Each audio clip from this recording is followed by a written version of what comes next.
Hi, guys, and welcome to the House Call Vet Cafe podcast. I'm Dr. Eve Harrison. I'm a full-time integrative concierge house call veterinarian in Los Angeles, and I help other vets to build their unique mobile practices on their terms. This podcast is for and by house call and mobile veterinarians, so it is meant to give our community a platform to connect, to share our stories, to lift each other up, and to support each other.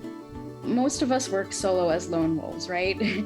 So for me, it's been really powerful to be able to physically hear the voices of my colleagues from all over the world and to get a chance to feel that we truly are part of a community of very real other human beings who get it.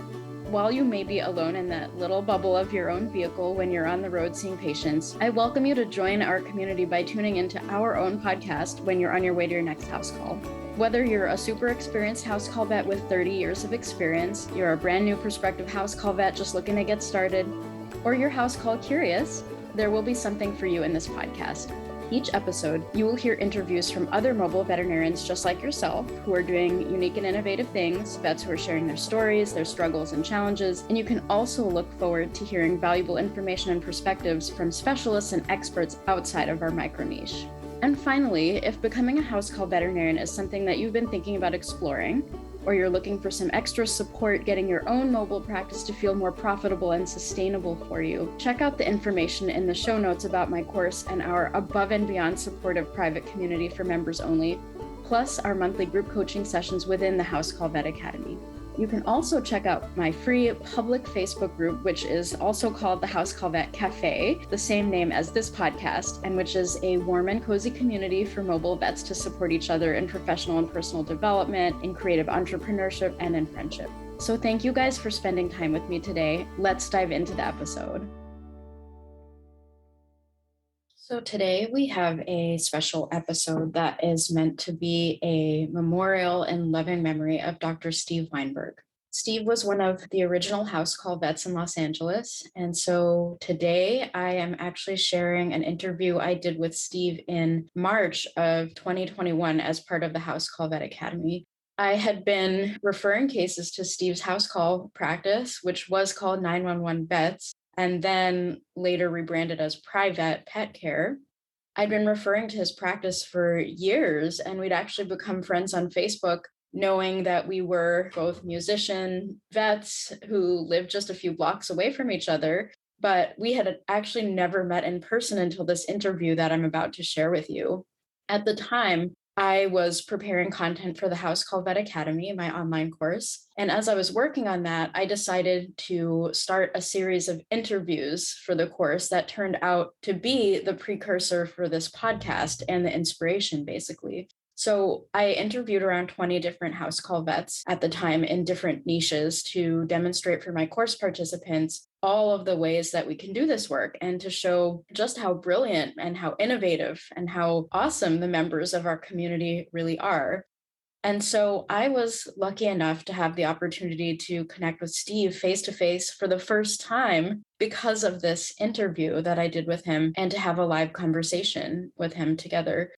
So during that conversation, and this is off the record, once the recording was finished, or he might have even told it to me before we started recording, I can't remember now, but he told me that he'd been diagnosed with neuroendocrine pancreatic cancer a few months prior, and that he did not know how much time he had left. And so I was immediately very moved and,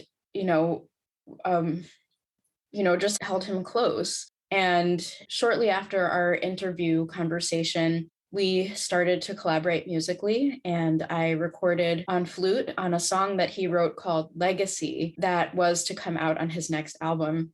We ended up becoming really good friends. We spoke on the phone frequently. We had an awesome time recording and playing music together with the help of Steve's son, Zach, who is an incredibly talented professional music producer, and I know Steve is so proud of him. And so Steve sent me a copy of the song in progress, Legacy, that we worked on together. It's not complete, but I have something special for you guys. So I'm going to share that song with you today at the end of this podcast, and you'll get to hear Steve's music. So he wrote this song, Legacy, and the lyrics. He played and recorded on guitar and vocals, and me on flute. I come in about halfway through the piece. I remember him telling me he wanted a Jethro Tull vibe, an Ian Anderson vibe for the flute solo. And he kept telling me to play my solo crazier and crazier. We did a ton of takes. And he wanted, every time he was like, I want it crazier. I want it insane. He wanted the flute part to sound absolutely nuts. And so that's what we did. And we were laughing the whole time in the recording studio. And you'll get to hear kind of what came out. So after we had so much fun and realized we could create a lot more beautiful music together, we decided that we would collaborate again in creating the music for this podcast. So the acoustic guitar music at the beginning and the end that you hear, this podcast, intro and outro music, that was composed, performed, and recorded by Steve while he was in and out of the hospital in the last few months of his life. I am beyond grateful that he sent over the parts of the music that he'd finished recording for his own part, and that his kind of musical DNA will always be a part of this project. The music he wrote for this podcast is called Just Trying to Help. And it was meant to be the veterinarian's theme song for the House Call Vet Cafe podcast as a message to our clients in light of the suicide crisis in our industry. The plan was that he would layer on mandolin, hammered dulcimer, my playing on flute. House call veterinarian Jessica Fergola would be playing the fiddle, and house call veterinarian Brandy Nunez playing on synthesizer. So we were going to kind of unify our community musically as well, to weave recorded tracks of each of us into the music, one instrument at a time.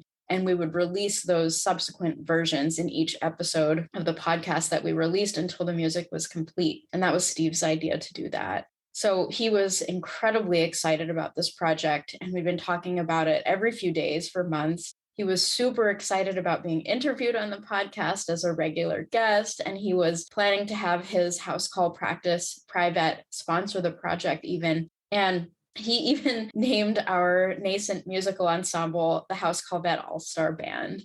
So Steve did write out a flute part for me to record just a few weeks before he passed away. He was in the hospital when he wrote it, and he told me, I managed to get this part out to you. It's not perfect, but go ahead and improvise on it and do embellishments on it. And so it hasn't been recorded yet, but I will do that 100%. So you'll get to hear the part that he wrote out for the flute, and we will still get that music out to you guys. I definitely plan to celebrate his life by completing this musical project we started together, no matter how long it takes. And I plan to honor his memory by having him as a guest on the podcast through this interview that we did and recorded almost a year ago. So I feel very blessed and honored to have been able to capture this interview, some of Steve's wisdom and his story. I am so grateful to have had the chance to know him in the last year of his life, and not only as a colleague, but as a friend. And to me, I see him as a manifestation of vision, talent, humor,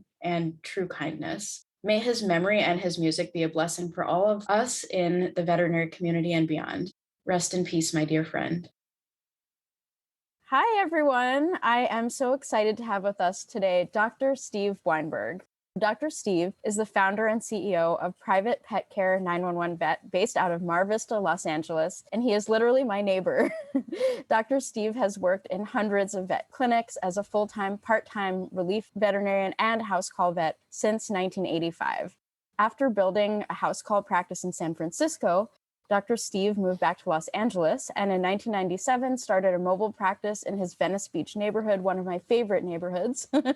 And he was at the time known as the vet on rollerblades. I wish I could have seen that. Eventually, his practice became 911 Vets, focusing on urgent care at that time, and has now developed into Private Pet Care 911 Vets, focusing more on general vet care and concierge service with same-day transport of pets for procedures. Dr. Steve's house call service is currently a full-service multi-doctor house call practice, including daytime emergency work, and additionally has cooperative arrangements with trusted local veterinary clinics to provide dental, surgical, radiological, and hospitalization services to ensure continuity of care for his patients. Dr. Steve is also a singer-songwriter and has a band called Anaconda Limousine, where he does vocals, guitar, and we're about to collaborate on a single with me recording flute, which I'm super excited for. We're both in our musical studios right here recording right now. So I'm super excited to introduce you guys to Dr. Steve. I refer to him almost every single day. So hello, neighbor, and welcome. Thank you so much for being here with us today. Hi, Eve. It's very nice to see you and appreciate the interview. Yeah. So, Dr. Steve, could you tell me a little bit about how you got into house call practice? How did this all happen? You're one of the pioneers of the industry in our little micro niche right here. Well, it started in San Francisco when I was working a very hard job in San Francisco, my first job, and someone asked, "Can you come to my house and dock the tails on our new puppies?" That was the first house call I ever did. And then I started doing a little bit here and there. I had a truck with a stick shift going up and down those hills. I learned every single place to park and how to go around San Francisco, and lived there 5 years and was doing that. Eventually, I moved back home, which is LA. My family's here, and was doing relief work, regular full-time work, and eventually restarted the house call practice. That started with, I was working at a cat clinic in Santa Monica, and the lady said, "I have a dog at home could you come and check him out?" Okay. So I went to her house. It was in July, I remember. And this lady was a hoarder. I mean, her chart was this thick. She must have had 15 cats. And the smell of urine was so strong emanating from the house. She was a little old lady, just, "Hi, doctor." I could not breathe. My eyes were burning from urine. Oh, God. And I sucked it up and I went in the house, and there were cardboard things all over the place with tomcat pee everywhere, and also like bloody pee. And that was from the Cocker Spaniel. So I treated him as fast as I could and left. And that's kind of how I restarted the house call practice. Great start. Not going back to her, but started giving out cards. I said, maybe I'll do this on the side. Mm-hmm. And that was 97. Yeah, that's so interesting that you actually built two practices from scratch. You had a house call practice in San Francisco, and then you did it again here in Los Angeles. So you're a pro, you've done this multiple times. And so at this point, I know that you're transitioning out of the kind of the 911 emergency sort of aspect of things, but I'm still so curious to know a little bit more about how you got into that, because that is so unique and interesting. And I don't know any other house call vets who even attempted to provide care like that. And you've done that for many years. How did that start? And how did it look for a while? And where is it going now? I think it's because I'm a rescue archetype like the rest of us. And I sat down with my sort of partner, advisor, and we had the name 911 Vets because I was doing house calls at night after work, and found that to be good revenue. And I think I was just getting married. No, I was already married. We had one kid. And I thought, well, maybe I can transition over. And I still, was working daytime. I was whittling that down to eventually 2.5 days a week to 1 day a week. And eventually I said, I can't work for you anymore because I make more in a house call than I do sitting here for 8 hours. Right. Even though I was Right. on percentage and doing all their surgeries, I was burning out. I felt like I wasn't doing my potential, and I was helping. And this was in 97? Well, we started You started 911 Vets. 97. The name, Mm-hmm. I had Mobile Pet Veterinary back then. It was more part-time then. The 911 Vets started in earnest in the early 2000s. And you were burning out even then, before all the craziness of the, 2010s and 20s and Yeah. So I wasn't really Early, burning yeah. out then. I had energy.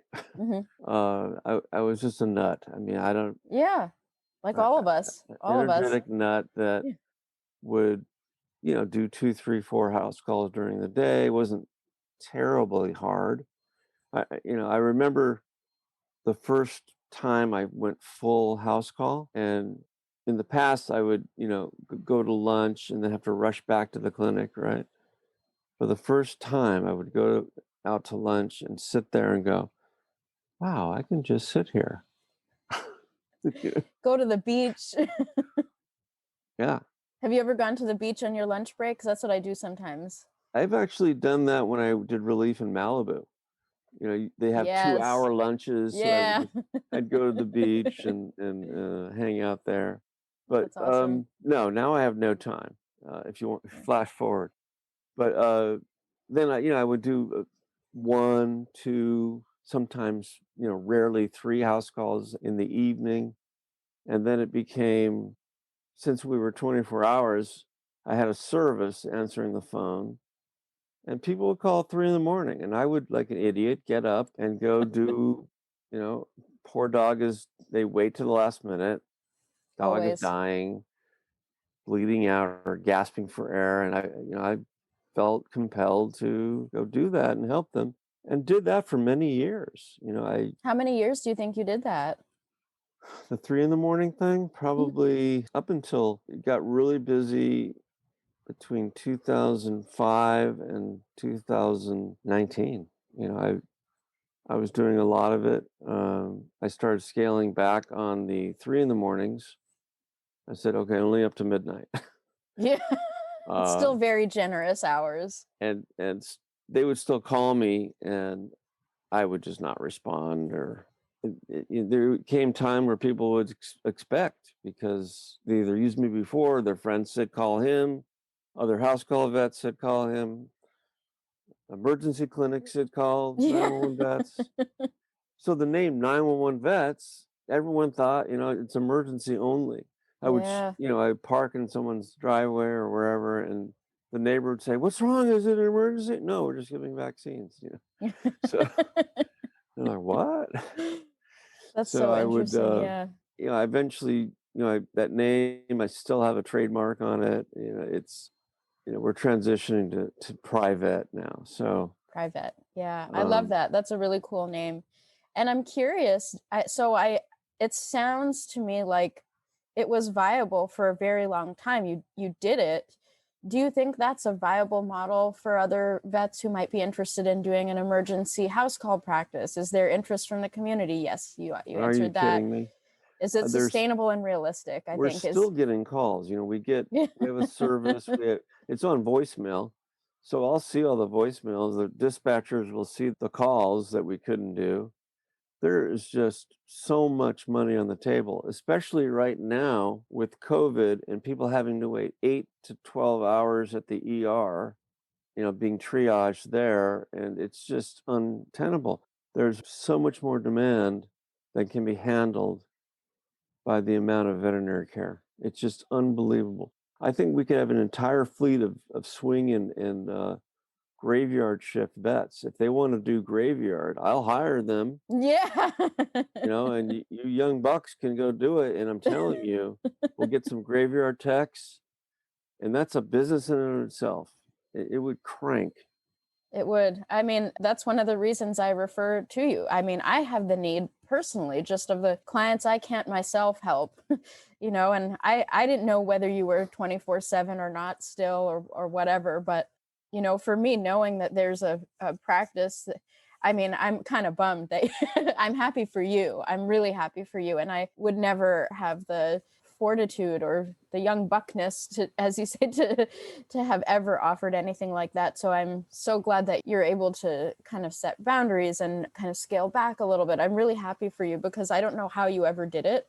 I'm really glad you did for my own clients and the people that I refer and have referred to you. But you're amazing. I'm actually 34 years old, and look at me.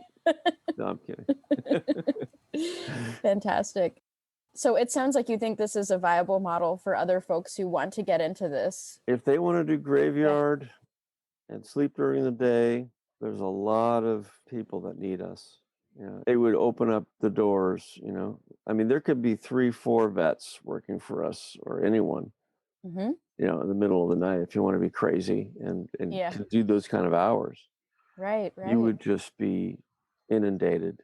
And so how did you know when it was time to expand your practice? I think you mentioned you have 10 employees now and a number of vets working for you. How did you know that moment it was time to start expanding and taking this bigger than just yourself? I've tried over the years. I had a clinic for 8 years that another stupid, you know, rescue archetype. Mhm. I would work in the clinic maybe half the day, go out and do house calls, come back, do another in-house, go home, do emergencies at night. I mean, I don't know why I'm not dead already, but uh, All of us, all of yeah, us. Yeah, it's the amount of sacrifice that vets do in general is just way beyond.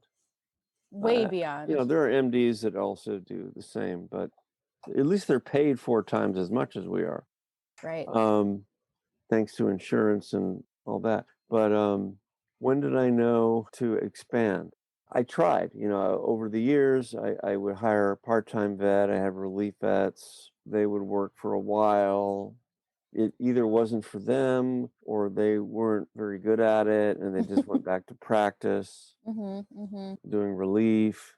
It takes, as you know, a special type of person to be able to do house calls because you're not handheld at a clinic. You don't have other doctors at your disposal. You don't have a support staff doing everything for you. It's a completely different model where you are going to rooms 15 minutes, 15, 10, whatever it is, handing the patient to someone else, go to the next one. Assembly line. In a house call, you're doing everything there. You're Yeah. treating, diagnosing, prescribing, and then moving to the next one. It's a completely different model. So, and I preferred that to the 15-minute Agreed. thing, which Agreed. I did for I don't know how many years. And I said, this blows. I just Does blow. It does. Like just hearing you say this, it's assembly line versus handcrafted product. Are exactly we an artisan or are we an employee of machine. a machine operators in a sweatshop? You know what I mean? And you get into the corporations, and they're even more like, go, go, go, go, go, Yes, quotas. absolutely. I Absolutely. can't imagine being in that. I hear you. And so kind of a little bit more on how we're, crafting our own thing and doing it our way. You also have a concierge service and, I have my own concierge service and there's so many ways to have concierge service. I'd love to hear a little bit more about your concierge service and how you've expanded and kind of how you've shifted these days. And what are you doing now with that? Well, concierge to me means try to keep the continuity of service. I'm a surgeon. If I feel my good client needs an x-ray, I don't have that in a van like a lot of house call vets have, the RV, which I've never wanted to do. Me neither. um, I don't know. I mean, those are very successful too. I mean, there's room for Yes. everybody, but I always wanted to go in the house into use the bathroom, which works fantastic, It by the way. does. It does. Um, so I felt like, I have friends at first that several clinics that would let me come in. And this is common with a lot of house call vets that want to do a dental or they want to do a surgery. So we offer, bringing the animal there. We have technical services, transport type people that pick them up in the morning for a procedure. So either I take them right away for an x-ray or an emergency transfer to another hospital, or we schedule something, we take them there, do the procedure, and I'm not doing house calls then, doing a surgery, doing dental work, x-rays, and then bring them home. And people are just, they love that. It's Oh, just, I'm sure. they don't have to drive 4 ways, especially with COVID. They make you sit there in the parking lot in slot number 2 and don't move and don't leave. So it's really, really wanted. It's not, a lot of people don't want to do that, and all economic strata of people are willing to do that for, first of all, their pets' well-being, because a lot of them, as you know, hate travel. who wants to sit in a car with their antsy cat, Right. or dog. Right. Someone told me they were sitting in the car and the dog was so nervous and losing their mind, fogged up and Yeah. dripping sweat in there. Hot box the car. It's like, you can't roll down the window too much because they'll jump out. Yeah. Well, your clients are so lucky. That's amazing that you provide that level of service, continuity of care, surgery, everything. You really Can't have do it everyone, dialed but in. we do the best we can. That's fantastic. And I love your take on concierge service. And that's something that I think is important for people to know. There's a lot of interest in concierge service. People ask me about my concierge service every day. How do you do that? What is yours like? And it's very important to know that there's many ways to offer concierge service. And it sort of depends on what your capabilities are, what feels right to you, what your people, your clients are asking for. And so it seems in your practice model, that's a beautiful way to offer concierge service. And I'm going to refer even more patients to you now. Oh boy, thank you. Because I don't do that in my concierge service, but you do, and that's good. I don't know if you want any more clients right now, but well, we take new clients. Still seeing new clients. That's sometimes good. we don't filter them correctly. Yeah, that's a find out whole later. that's a whole conversation for sure, Yeah. and I'm happy to talk with you about my system. Well, the traditional concierge in human medicine is you pay $30,000 a year and you get access to one doctor who orchestrates all the other doctors, which is sorely needed. Yeah. You're not really on your own for your own care in human medicine, because you could go to this doctor for that problem, this doctor for that problem, and they don't talk. Right. They don't consider what they're doing to you. To you, yeah. I mean, they write down all the drugs you're taking, but there's a disconnect. So the concierge person is kind of like your puppet master or ringleader. That's right. That's what's traditionally meant, an annual fee, a monthly fee, or whatever. And that's what you're doing, I understand, which is very smart. Thank you. We try to do that. I'm sure you've seen the ones at the veterinary house call corporations that have come and gone. They try to do that. In fact, they started doing a monthly fee, then they cut it out, or they would lower it. I mean, I don't understand the economics of that. It makes no sense. Right. We definitely see eye to eye on some of the corporate house call practices that have been in our neighborhood that have come and gone. And there's an art and a science to it. We talked about this a little bit. It's art and science, and there's got to be some heart and soul. It can't just be about the money. So with our people, I've tried to do independent contractors, send them out, pay them for what they do, and charge the client. I've tried part-time relief. Now we're just hiring full-time people on a salary with bonus, just like they would in corporate medicine, and offering a better lifestyle than the 15-minute thing, That's what people want. So shifting gears a little bit, I know that you're also a parent, you have a family, you're also a musician. There's a lot in your life that you are balancing right now. And I'm curious how you run a high-level business like this, very successful, high-quality medicine. And how do you also balance being a parent, having a family, and being a musician? Well, first of all, I have a wife that has suffered for many, many years with my lifestyle. Yeah. We've been married. I've known her 25 years. We've been married 23. We have 2 kids who are now adults. And they've all been they've been used to it. Dad's leaving, dad's back. Yeah. My wife said, I always have one foot out the door. I try to spend as much time as I can. We end up, chillaxing, binge watching shows. And my wife doesn't have an income, but she works at home doing her thing. I try to make as much time as I can for music. There's less and less time because I'm putting more time into building this business. As you know, the administrative side, if you're your own boss, takes up as much time being a vet or more, just trying to keep it going. And, if people want to get into house call, we hire them. They don't have to do that. They can just be a house call vet and not worry about advertising, marketing, keeping, employees happy, blah, blah, blah. We have a very robust support staff. So that takes away from my music, unfortunately. Yeah. Yeah. But I do try to make time. My son is a music producer, so he's now in here every day. Right now he's, they're restarting concerts.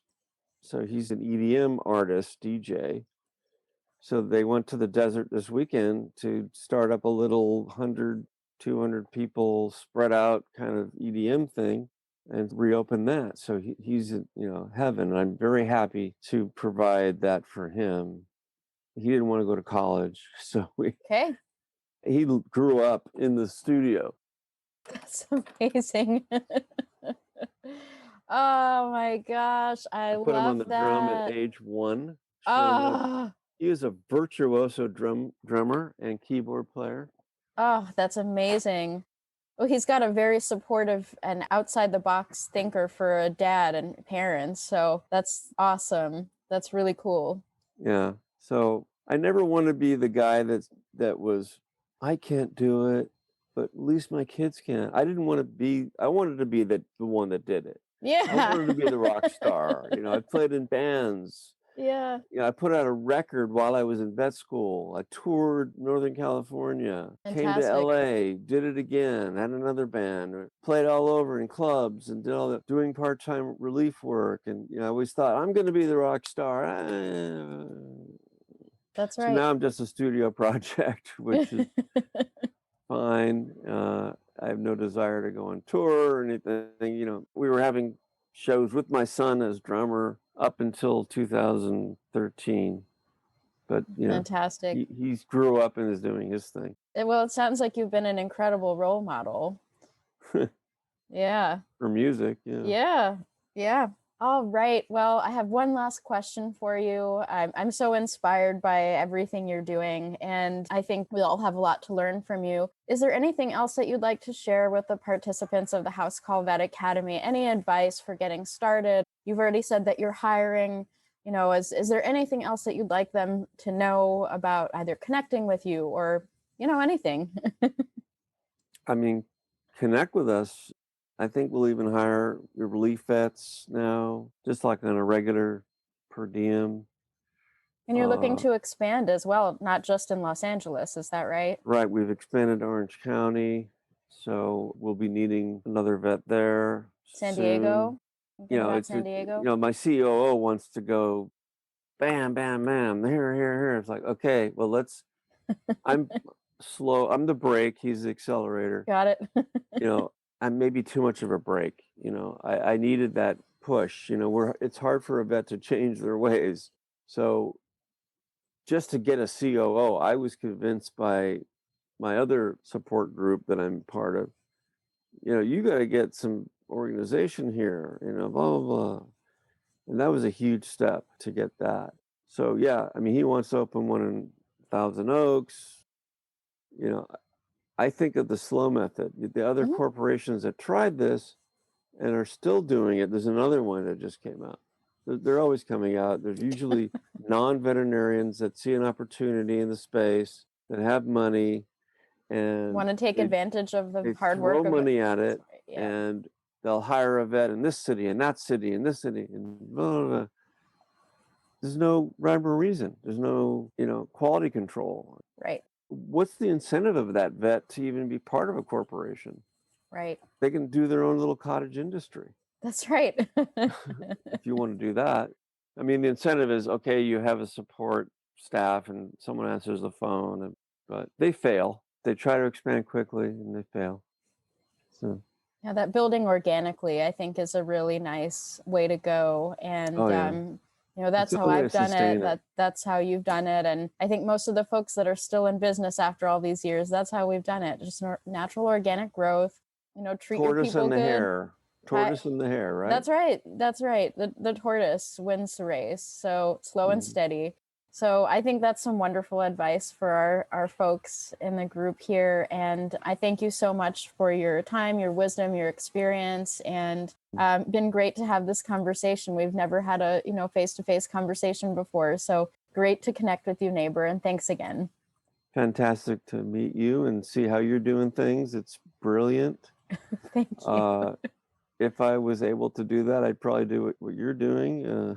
But, wanting to help as many people as possible is, a fault or I don't know what. But I think we all can what we've relate to done. that. Yeah. All right. Thanks I again, appreciate Dr. it. Steve. We'll talk soon. All right. Thanks again.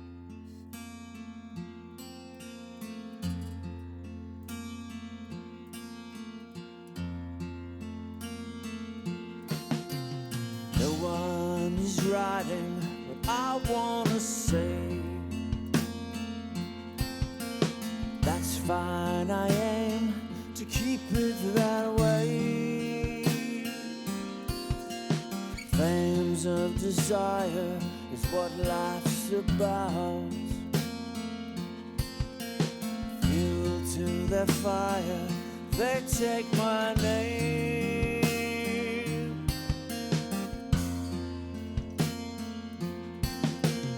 Who will tell my story?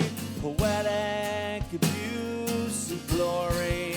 I had to choose a cannonball when any feather could make them fall. I'm the stain that won't come out, pain in your brain you can't wash away. What will I leave behind?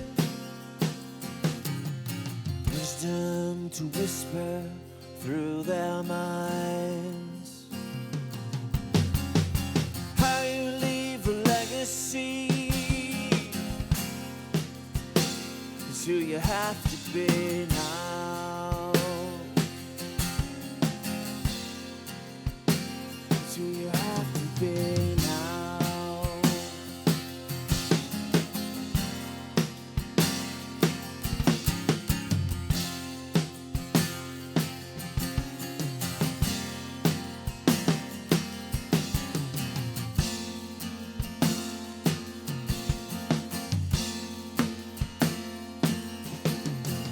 By the time you comprehend, I will be dust and sand. I'm the stain that won't come out, pain in your brain you can't wash away. What will I leave behind? Wisdom to whisper through their minds. How you leave a legacy is who you have to be now. Is who you have to be now.